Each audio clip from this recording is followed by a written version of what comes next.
செடி வந்து நல்லாவே வளர ஆரம்பிச்சிருச்சு. இதோட அப்டேட் வந்து நான் கண்டிப்பாக இனிமேல் போஸ்ட் பண்ணுறேன்.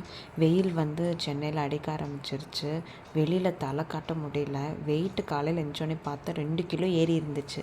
ஐயையோ அப்படின்னு சொல்லிட்டு டயட்டை ஸ்டார்ட் பண்ணிட்டேன். இவளுக்கு ஒரு தோசை ஊட்டி விட்டுட்டு நான் ஒரே ஒரு தோசை மட்டும் சாப்பிட்டேன். பசிக்காமல் இருக்கிறதுக்காக. இவளை சமாளிக்கிறதுக்காகவே நான் சாப்பிடணும்ல, அதனால் நான் ஒரே ஒரு தோசை மட்டும் சாப்பிட்டேன். அதுக்கப்புறம் வந்து துணியெல்லாம் மடிக்க வேண்டியதெல்லாம் இருந்துச்சு. அதெல்லாம் மடித்து ஓரமாக வச்சுட்டேன். ஏன்னா சின்ன பாப்பா வந்து தூங்கிட்டு இருந்தா. இப்போ தான் இந்த வேலையெல்லாம் பண்ண முடியும். அதனால் அதெல்லாம் பண்ணி முடிச்சக்கப்புறம் அவளுக்கு டிவியை போட்டு விட்டு அவளை பார்க்க வச்சிட்ருந்தேன். அவளும் நல்லா ஜாலியாக பார்த்துட்ருந்தா. நெக்ஸ்ட்டு வந்து மத்தியானத்துக்கு லன்ச் வந்து அவளுக்கு பிடிச்சது ஏதாவது பண்ணணும் அப்படின்னு சொல்லிட்டு பொட்டேட்டோ ஃப்ரையும்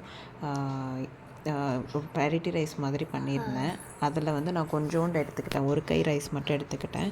அவளும் நல்லா சாப்பிட்டா. அவளுக்கும் நல்லா ஊட்டி விட்டுட்டு நைட்டுக்கு டின்னர் வந்து இந்த மாதிரி ஏதாவது பருப்பு மட்டும் எடுத்துப்பேன். இது வந்து ஒரு பவுல் மட்டும் எடுத்துக்கிறேன். இன்றைக்கி கொள்ளு பருப்பு. இன்றைக்கி டின்னர் அப்படியே முடிச்சிட்டேன். இவளும் அப்படியே கை சாப்பிட்டே தூங்க ஆரம்பிச்சிட்டா. நான் வந்து அப்டேட் பண்ணுறேன். நான் டயட்காக என்னென்ன ஃபுட்லாம் சாப்பிட்றேன் அப்படின்னு சொல்லிட்டு உங்களுக்கு கண்டிப்பாக அப்டேட் பண்ணுறேன்.